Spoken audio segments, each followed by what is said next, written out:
On est seul architecte de notre vie et on est souvent notre premier détracteur.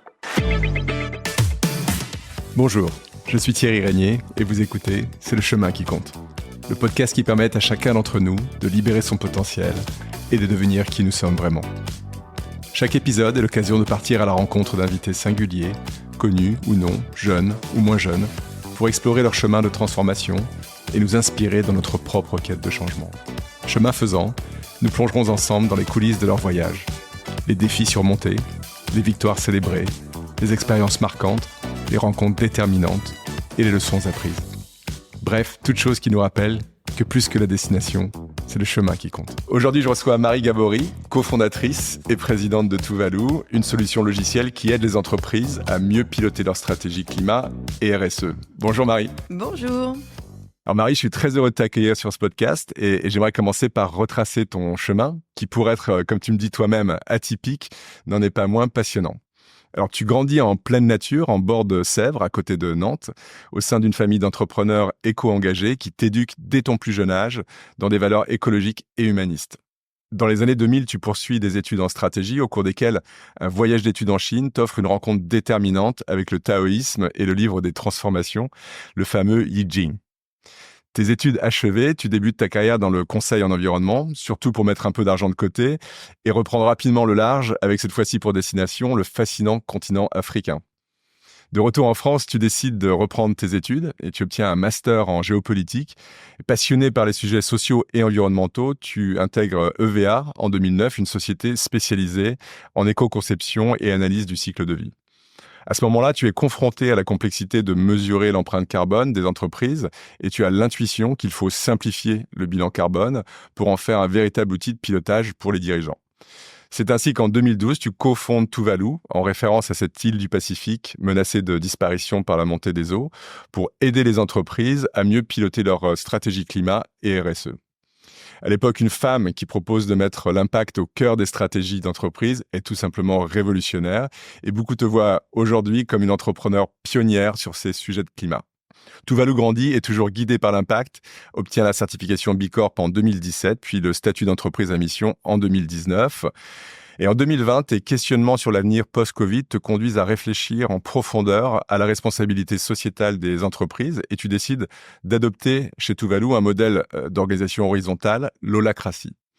Enfin, en 2022, Tuvalu innove encore et migre du concept de business plan à celui d'intention plan qui encourage les entreprises à définir leurs intentions en alignement avec leur mission et non pas uniquement avec la croissance ou le profit.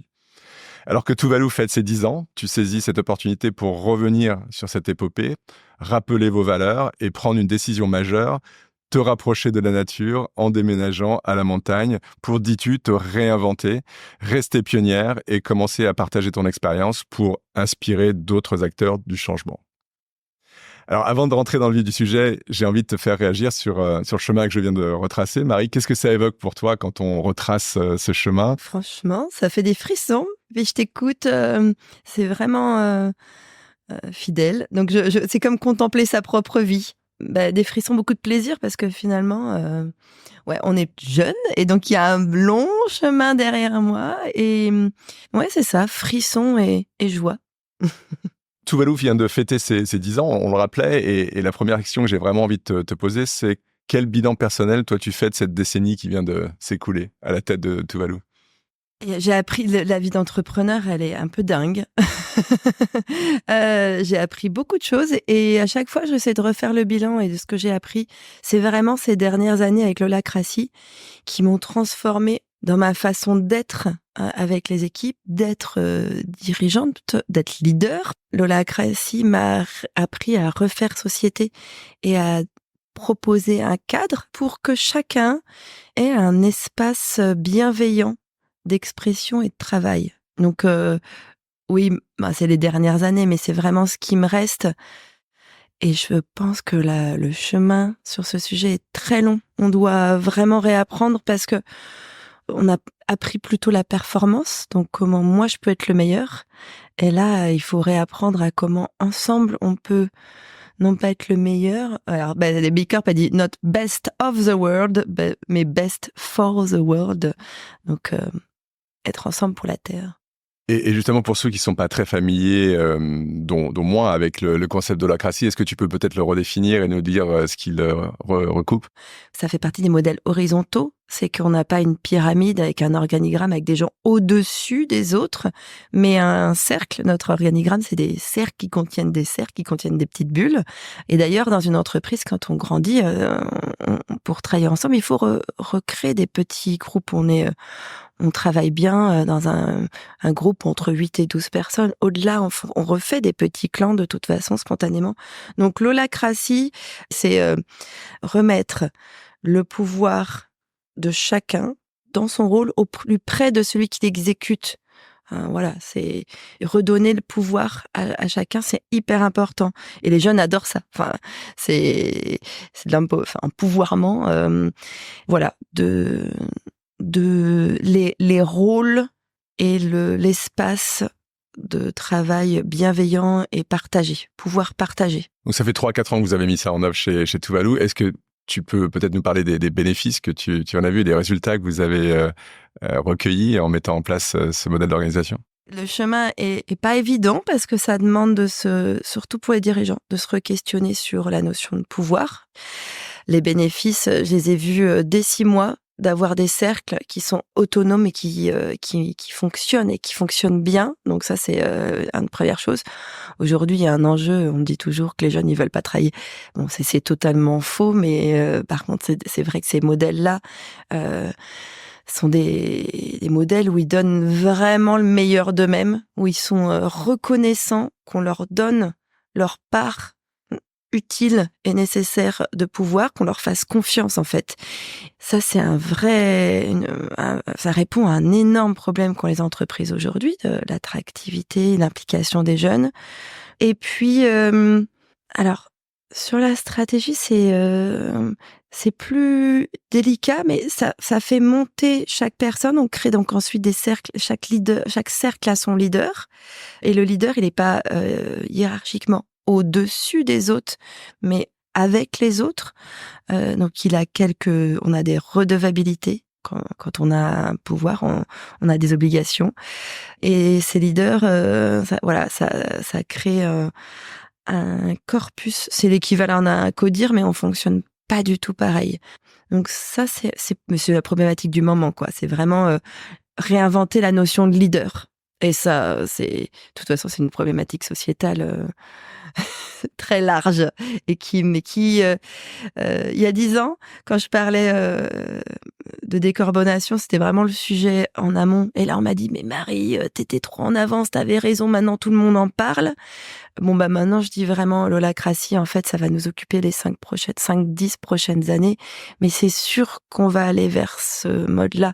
En fait, c'est spontané, ça, c'est une mode d'organisation qui correspond au monde de demain. Ouais, un mode décentralisé. Les bénéfices que j'entends, effectivement, c'est celui de l'empouvoirment, comme tu disais, donc la mise en responsabilité et la décentralisation de la décision au plus proche, finalement, du terrain, de là où se font les choses. Alors, Marie, tu sais, ce podcast, il traite de la transformation. Et ton parcours en est riche. Est-ce que tu peux partager avec nous ce que signifie pour toi la transformation déjà, et peut-être la manière dont tu as procédé, toi, pour trouver ton propre chemin? On a déjà parlé de mon éducation, mais effectivement, là où les parents poussent leurs enfants à faire des écoles de commerce, moi j'ai fait une école de commerce, mes parents, ça leur parlait pas du tout. Donc, il y a des choix que j'ai faits. Je disais tout à l'heure, on craint que chaque choix soit très important. Et moi, je crois pas ça. Je crois qu'on fait des pas en avant, des pas de côté, on tourne. Et j'ai pas mal d'amis qui me disent, mais comment tu choisis, comment tu décides, Je pense on se met trop de limites là-dessus et trop d'attentes, en fait. C'est surtout ça, c'est que rien n'est définitif. Je fais des petits tournants, des petits virages, j'essaye. Et chaque fois que je prends une décision, je me dis que on peut revenir en arrière, ça peut ne pas marcher. Enfin, faut qu'on arrête d'être immobilisé par cette injonction de succès, finalement. Je pense que c'est vraiment se mettre trop la pression. Je parle au féminin parce que, alors, j'ai un tempérament avant beaucoup plus masculin, fonceur, entrepreneur, ça c'est sûr.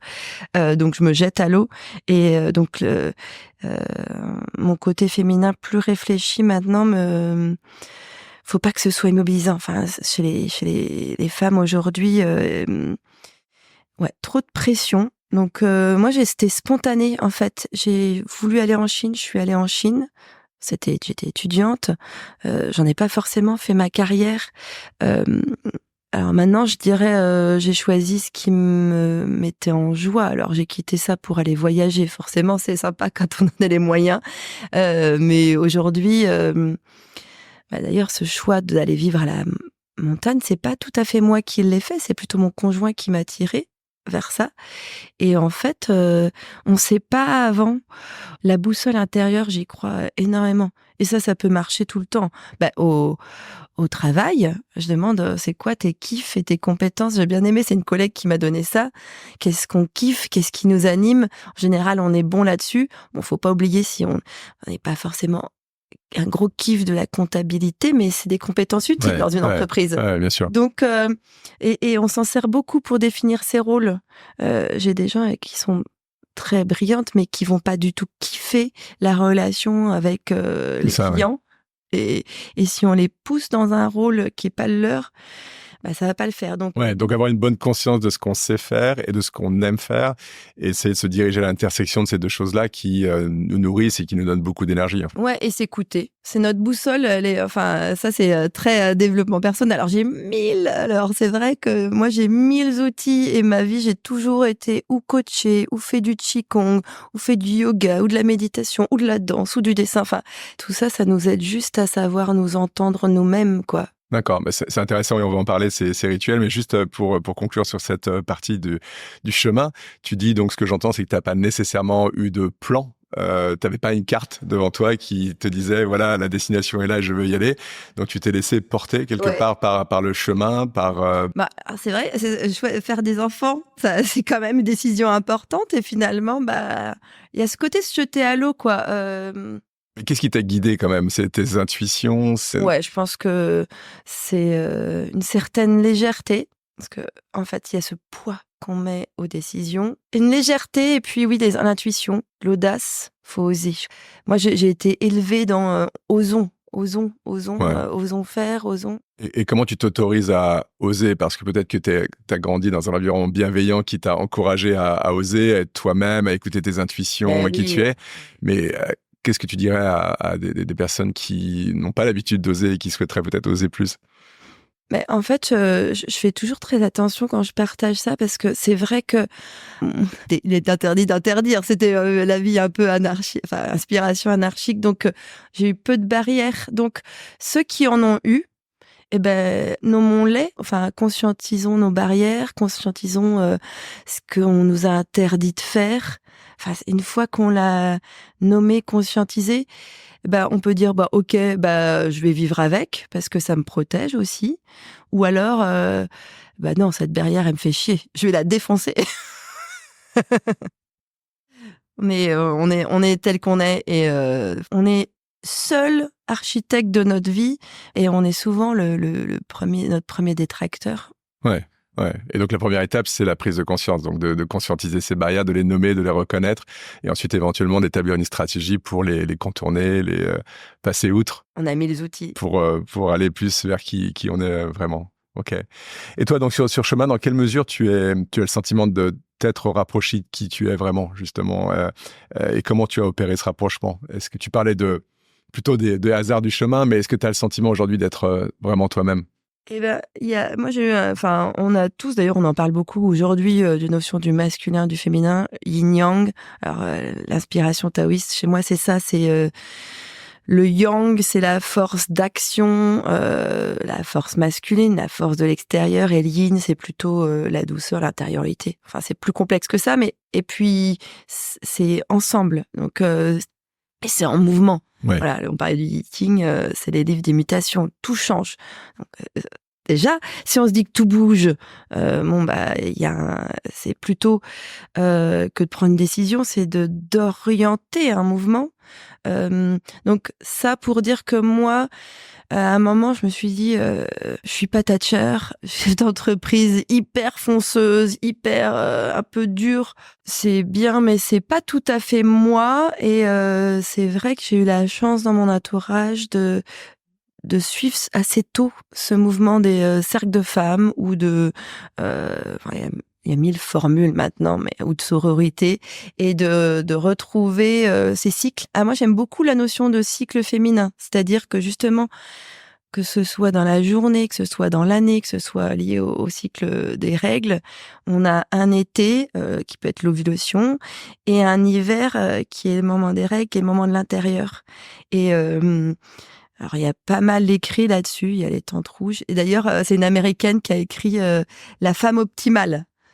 Et elle parle de ces cycles, c'est-à-dire que quand je fais une conférence, c'est plus facile si je suis en été, en pleine. En plus, il y a un peu de testostérone à ce moment-là, on est plus solaire.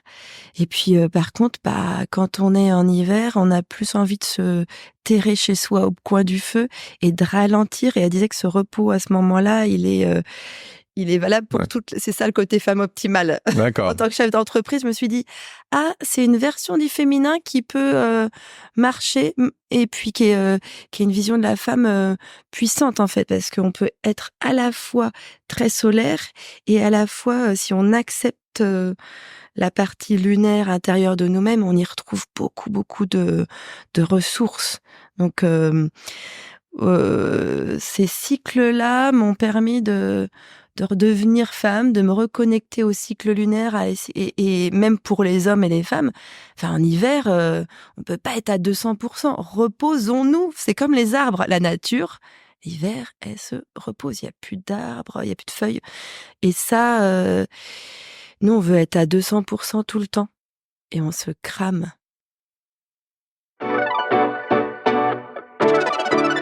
Alors justement, on parlait tout à l'heure des rituels, des habitudes. Donc, est-ce que tu peux nous en parler? Tu disais que tu avais pas mal de rituels, d'habitudes. Ou est-ce que tu as eu des influences, des rencontres, en fait, qui t'ont accompagné sur ton chemin et t'aider à devenir qui tu es aujourd'hui?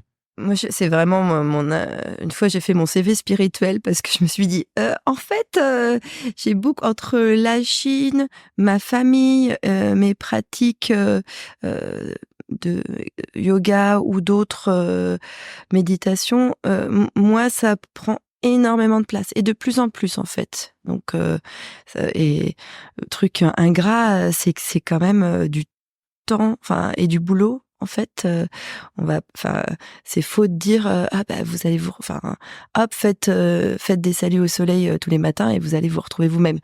Ça va aider, mais le chemin plutôt éveil ou spirituel, il est sans fin. Et parfois, en plus, on descend. Donc, souvent, je dis, alors, quand j'étais à Nantes, j'avais un figuier. Alors, je suis bien connue, je faisais mes rendez-vous pro sous mon figuier, je faisais mes calls, même les calls finance, les calls importants, les calls clients, sous mon figuier. Alors là, sous mon figuier, j'étais vraiment moi-même. Donc un lieu de refuge, on n'a pas toujours ça, mais je pense que même dans un appartement, avoir un lieu où on a une plante ou des trucs auxquels on tient qui font sens pour nous chacun. Ça peut être une peluche, je n'ai pas d'avis ça peut être un fruit, ça peut être je sais pas, mais un lieu ressource. Et je pense que ça va être le gros enjeu de savoir passer du temps de rien, du temps avec nous-mêmes, du temps ressources, du temps nature, du temps de vide. Et moi, les dernières années, parce que plus l'entreprise grandissait, plus je montais en pression, plus j'avais besoin de ces temps-là. Enfin, c'est une sorte d'équilibre. Enfin, l'année dernière, quand j'étais encore à Nantes, je passais 6 à 8, 9, 10 heures avec moi-même sous mon figuier dans mon jardin. Par semaine? Par semaine. D'accord. Donc ça commence à être significatif. Ouais. Mais en même temps, alors on se rend pas compte, mais dès qu'on se pose, on a la tête qui explose. Le nombre d'informations, de relations, de stimulations qu'on vit dans la journée.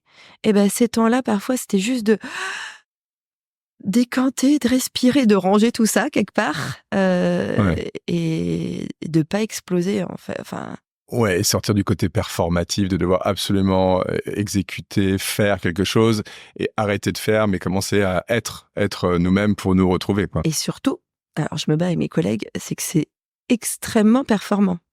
Enfin, en fait, ces temps de rien et de tri, c'est là que j'ai toutes mes vraies intuitions. C'est là que j'ai toutes mes... Je résous énormément de problématiques. Allez marcher 1 heure.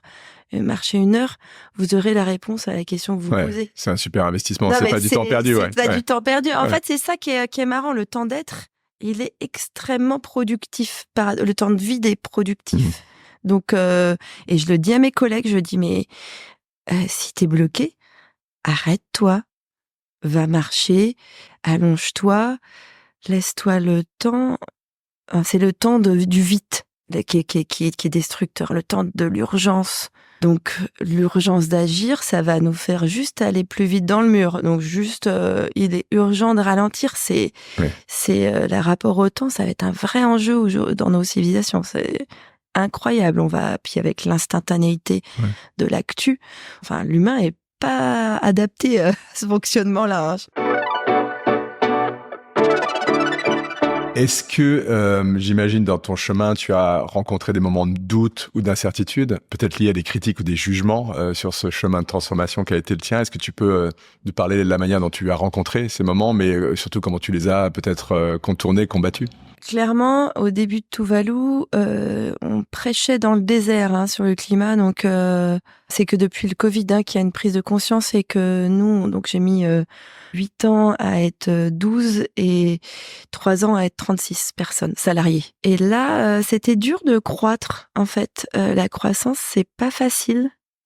Donc, dans un monde où la croissance prend beaucoup de place et la décroissance pointe le bout de son nez, mais j'aurais envie de dire les burn-out. Alors, on parle beaucoup de burn-out. Et d'ailleurs, avec des copains, on se disait, quand on commence à se poser la question si on est en burn-out, c'est peut-être qu'on l'est déjà. Donc, la surchauffe. Donc, en parlant, je sens que ça chauffe.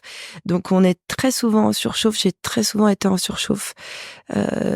Juste après les 10 ans de Tuvalu, j'ai dit à mes collègues, j'en peux plus là, je m'arrête. Bon, il y a eu des conflits. Typiquement, il y a eu un conflit, il y a eu des choses. Être en holacratie, c'est un questionner de leader. Donc, il y a des choses, des fois, finalement, j'ai plutôt que de lutter, parce que t'as dit comment tu les ai combattus, je me suis reculée. Et là, je me suis arrêtée. C'est bizarre, hein, c'est vrai que j'aurais dit, c'était 10 décembre 2022. Et j'ai dit, je m'arrête, je reviendrai l'année prochaine parce que c'est trop. J'avais dit, en plus, c'était le moment où je devenais présidente. J'ai dit, c'était un congé pour prise de fonction. C'était mon CPF. Mais voilà, les difficultés. Avant, j'étais combative, donc je fonçais tête baissée. Et là, je suis plutôt sur le retrait. D'accord. Attitude très taoïste, tu vois, de se dire... parce que si tu veux aller combattre tes salariés, déjà c'est une très mauvaise idée. Si eux ils se mettent un peu en mode faut tuer le père ou la mère, si tu combats en retour, tu vas t'en prendre plein la tronche. Donc ça c'est vraiment le retrait, puis se reposer quoi. En fait, on est tellement à être au bord de l'explosion. Et c'était quoi le moment, le point d'inflexion, un peu de pivot qui t'a fait passer de la combativité au recul, au pas de côté c'est tout ce travail sur le féminin et sur le yin. En fait, le yang, c'est l'action, aller de l'avant.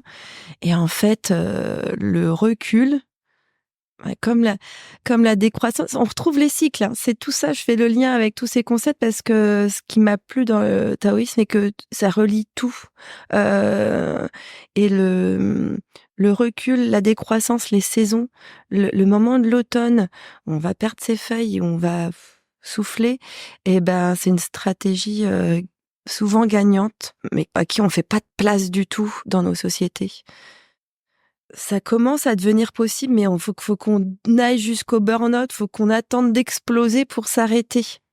Faut peut-être pas obligé d'attendre que ce soit trop tard, je crois.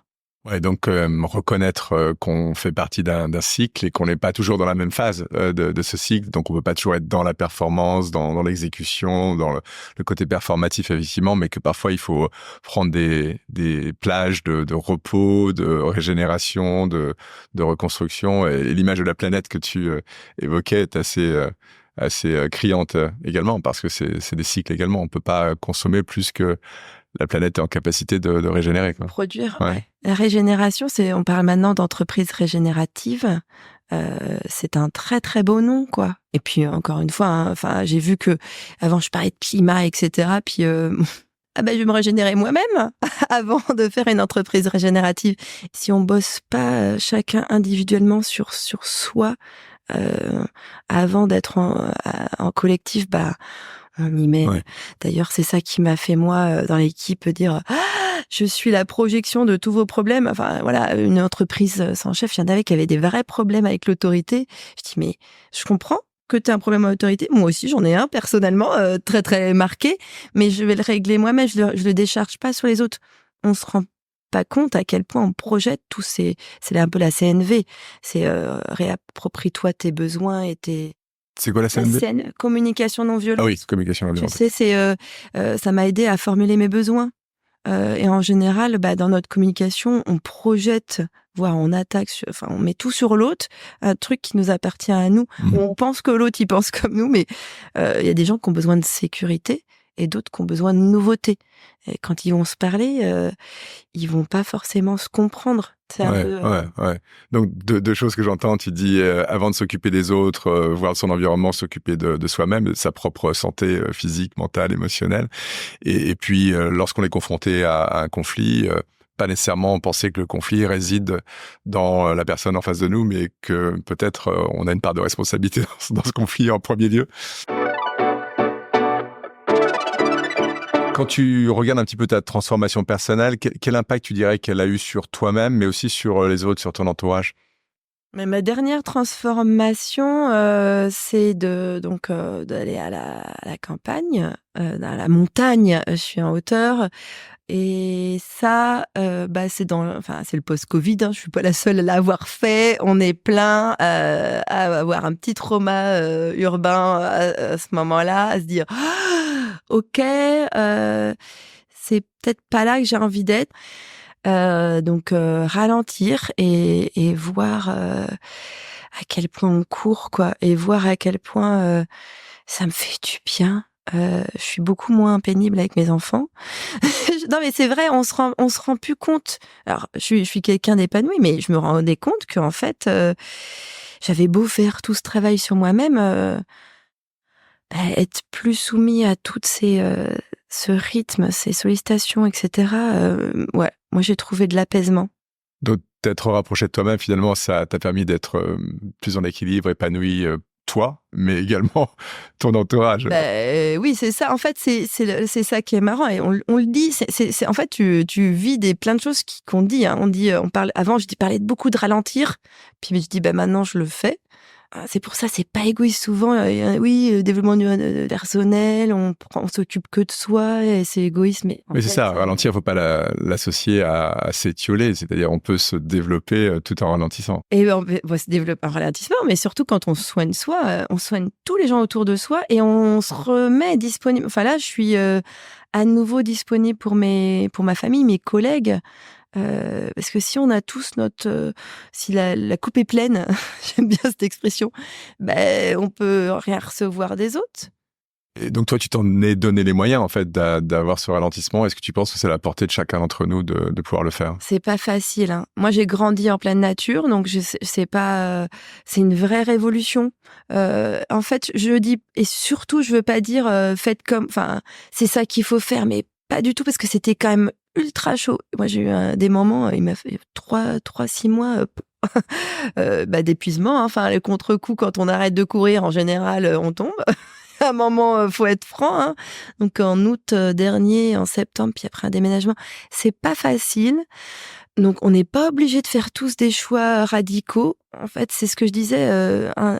Moi, le seul truc que je donne qui est universel, c'est prendre du temps pour soi. Et ça peut être sous un arbre, ça peut être par la créativité. On parlait de la culture, Lévi, il y a beaucoup de culture, mais les temps de créativité. En fait, trouvons notre truc qui nous va à nous, mais trouvons-le et nous donnons de l'espace pour ça. Parce que vraiment, je pense qu'on se fait déposséder. On nous donne tous des désirs. Il y a des chansons là-dessus. Des désirs qui nous affligent, voilà. On nous abreuve de désirs plutôt consuméristes, hein. quand même.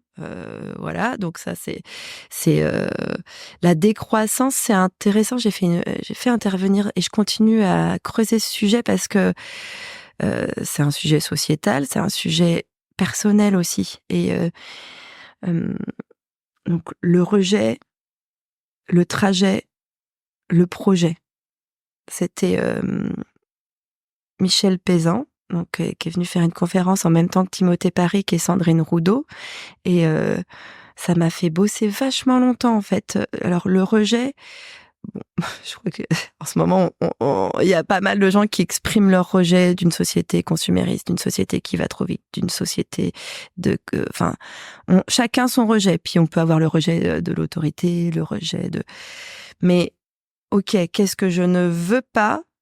Avant, je voulais un peu sauter cette étape parce que je me dis, oh, c'est négatif. Mais non, en fait, j'ai compris que il faut se poser, on se posait en s'opposant, mais c'est une étape fondatrice. Si qu'est-ce que je ne veux pas, moi personnellement, dans ma vie, pour la société, mais le trajet, bah ça c'est là je suis là, donc mon trajet de décroissance personnelle, comment je chemine, on parle du chemin, c'est ça le trajet, c'est et un chemin, ça monte, ça descend, il y a des petites courbes, il y a des moments difficiles, il fait chaud, on transpire, ou alors il pleut et on est trempé. Moi, j'adore la métaphore de la randonnée pour la vie, quoi. J'avais même dit à mes collègues, ok, bon, les concurrents, ils font tous des levées de fonds, pas possible, là, c'est ambiance autoroute, Tesla et carte totale illimitée. Nous, qu'est-ce qu'on fait? Parce que je veux bien qu'on prenne le sentier des douaniers, parce que je pense que le chemin, en fait, c'est ça. Je dis, moi, ce qui m'intéresse, c'est qu'on ait une belle vue tout le long du chemin, qu'on soit ensemble. Mais pour l'entreprise, ça va être quand même une rando trois chaussures là. Ça va être un peu chaud. Et c'est vrai que les questions, puis c'est ce choix qu'on a fait à ce moment-là pour tous ensemble dire non, nous on veut pas de levée de fonds. Bon, on est en train de réfléchir à d'autres façons de fonctionner, mais le chemin, voilà, la métaphore de la randonnée, en fait, on est tous obsédés par le but, je dis, il n'y a pas de ligne d'arrivée. Alors, j'ai pas arrêté de répéter ça. Dans la vie, il y a pas, ça s'appelle la mort, la ligne d'arrivée. Donc, il faut pas être pressé d'y arriver. Mais donc, quel chemin on veut? On veut, et l'autoroute, c'est un peu ça. On traverse des endroits magnifiques à 130 à l'heure, puis on voit rien. Donc oui, c'est le chemin qui compte. Et moi, la destination, et ce que j'entends, c'est que tu dis être dans le moment aussi, c'est-à-dire savoir profiter du moment présent et de l'apprécier, et arrêter de fantasmer sur l'avenir qui n'existe pas encore et sur le passé qui est révolu et sur lequel il y a plus grand-chose à faire. Et peut-être pour finir sur la métaphore du chemin et du ralentissement, tu disais donc rejet, trajet, et le troisième? Projet. Et là, ça, c'est quel projet? Les projets d'entreprise, on parle de raison d'être. Alors, nous, on est effectivement, tu l'as dit, une entreprise à mission. Donc, et une raison d'être, c'est une sorte de... C'est pas une ligne d'arrivée, c'est intéressant parce que c'est plutôt comme un aimant qui nous attire et qui nous oriente. Je dis à mes collègues, je dis, on n'a pas je veux pas vous donner une ligne précise d'arrivée, mais on a un horizon commun, on sait vers où on va. Nous, notre raison d'être, c'est mettre l'impact au cœur des stratégies d'entreprise. C'est une orientation, mais on ne sera jamais arrivé. Voilà, donc le projet, il émerge pendant le trajet. C'est pour ça que ces 3 phases, elles sont intéressantes. Ouais. C'est que on va passer plus de temps sur le chemin dans notre trajet, et c'est notre trajet qui va faire émerger le projet. En fait, c'est ça, c'est arrêtons de vouloir définir quelque chose, de prendre une décision, de faire un business plan. Enfin, t'en as parlé au début, de dire je vais faire ça dans 3 ans. Moi, je trouve, arrêtons de mentir. Ouais. Donc, passer du business plan au plan d'intention, c'est-à-dire quelle est notre intention, et savoir, en fait, s'adapter au fur et à mesure du chemin et du cheminement, quoi. Et en fait, pour peut-être, j'irais résumer l'analogie que tu faisais avec le monde de l'entreprise et celui de l'individu. Donc, le rejet, c'est finalement essayer de bien conscientiser ce qu'on rejette et ce qu'on n'a pas envie d'être, et tendre vers ceux qu'on aimerait être.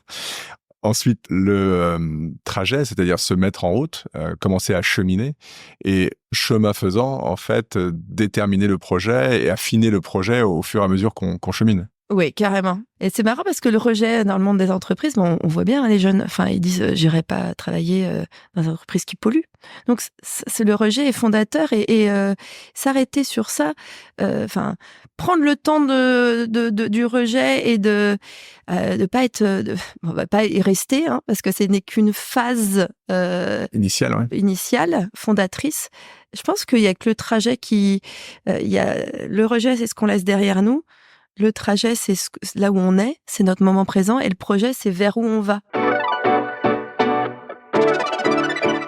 Alors, tu as déjà beaucoup offert à ce podcast, aux auditrices et aux auditeurs de ce podcast, mais quel conseil, toi, t'aurais à donner à quelqu'un qui cherche à entamer son propre chemin de transformation personnelle? Je reviendrai sur ce vide. En fait, on se transforme pas à partir d'un trop-plein. Et c'est un vide créatif. Faut faire de la place, d'enlever de sa vie ce qu'on veut plus. Je pense que ce rejet, c'est aussi regarder votre journée. Si vous vous levez avec la radio et les mauvaises nouvelles de la Terre et que ça vous énerve, peut-être que le premier pas de transformation, c'est d'éteindre la radio et de chanter le matin. Ça met de bonne humeur. J'en sais rien, mais trouver son truc à soi, enlever ce qui nous fait du mal. Et je pense que franchement, ouais, c'est plus facile en fait de faire du ménage, de regarder sa vie. Bon, c'est parfois un peu rude. Les gens vont me dire, mais Madame Gabory, c'est pas facile de se transformer. Ben non, c'est pas facile, mais du coup, si on enlève les cailloux un par un de notre chaussure, c'est jouable, je crois. Ouais. C'est plus, et en plus, on a des bénéfices immédiats quand même. Ouais, je sais plus qui disait la perfection, c'est pas quand il y a plus rien à rajouter, mais c'est quand il y a plus rien à retrancher. On a plein de trucs à enlever. Oh là là, tous. On arrive à la fin de cette conversation, Marie, et je voulais peut-être te demander à quoi ressemble la suite du chemin pour toi. Est-ce que tu l'as imaginé? L'aventure Touvalienne n'est pas finie, mais il faut que je l'écrive. Donc, je suis en train de l'écrire. Donc, je marche dans la montagne. Ça, je le fais beaucoup. J'avais parlé de réensauvagement. Au début, mes collègues m'avaient regardé avec des grands yeux. Mais non, maintenant, j'ai la chance de croiser des bêtes sauvages, des écureuils, des fois des sangliers ou des chevreuils. Donc, c'est ça, mon chemin, parce que le climat, là, c'est bon. C'est plus du tout pionnier, hein. Enfin, il y a plein de gens qui ont pris la relève. Par contre, et certains commencent à le dire, on a besoin de mieux reconnaître la nature, de savoir vivre avec elle. Donc ça, c'est plutôt mon programme. Et alors, quand je dis ça, les gens, oui, mais tu vas faire quoi? Alors, c'est ça va être du temps d'être, du temps mais de pas faire. Mais moi, j'ai été hyper active ces 10 dernières années, donc j'ai besoin de décroître moi-même, et je le suis encore, hein. Enfin, mon programme, quand je dis je ralentis, je dis ouais, je suis quand même encore bien chargée.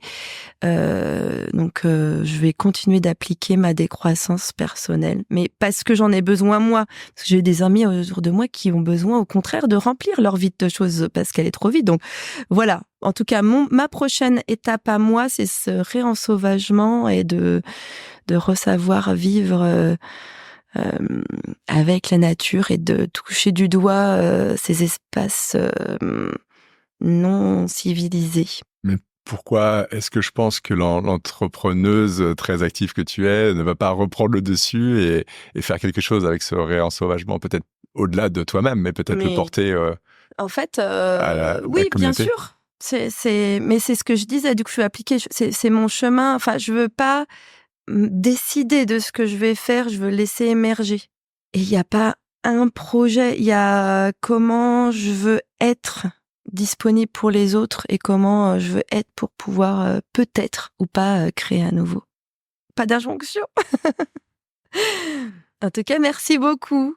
Alors, C'est pas tout à fait fini, C'est pas Marie, tout à parce que absolument, tu as un exercice, parce qu'il y a une tradition dans ce podcast. Avant de se quitter, je vais te soumettre au feu nourri de questions que j'appelle les questions mitraillettes. Alors, l'idée, c'est de répondre à un maximum de questions en moins de 2 minutes. Alors, est-ce que tu es prête? Prête. Alors, qu'est-ce que tu lis comme livre en ce moment? Ken Follett, Les piliers de la Terre. Est-ce qu'il y a un livre qui t'a particulièrement marqué ou influencé dans ta vie? Starhawk, quel monde voulons-nous? Est-ce qu'il y a une musique que tu écoutes en boucle en ce moment? Bob Marley, Natural Mystic. Quelle est la personne qui t'inspire le plus? Je reviens sur Starhawk, féministe, sorcière, qui a beaucoup écrit, qui m'inspire beaucoup, beaucoup. Que voulais-tu faire quand tu étais petite?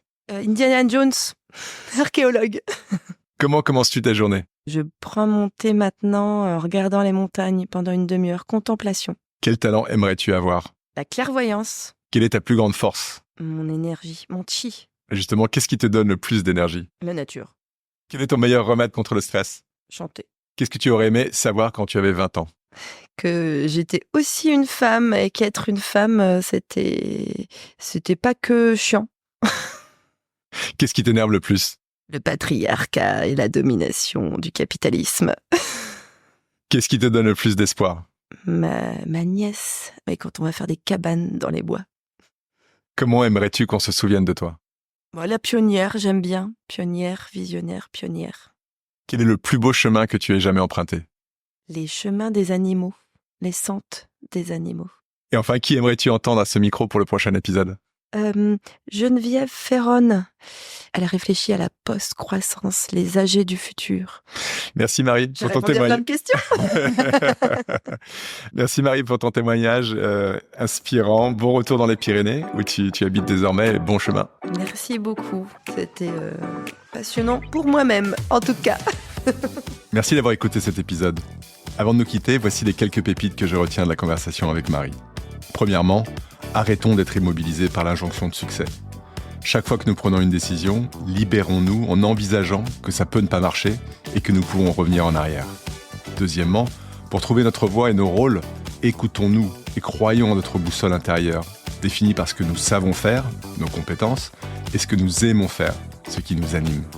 Troisièmement, on ne peut pas être à 200% tout le temps. Pour se trouver soi-même, il faut de l'énergie et donc se reposer pour se ressourcer. Observons et mimons la nature.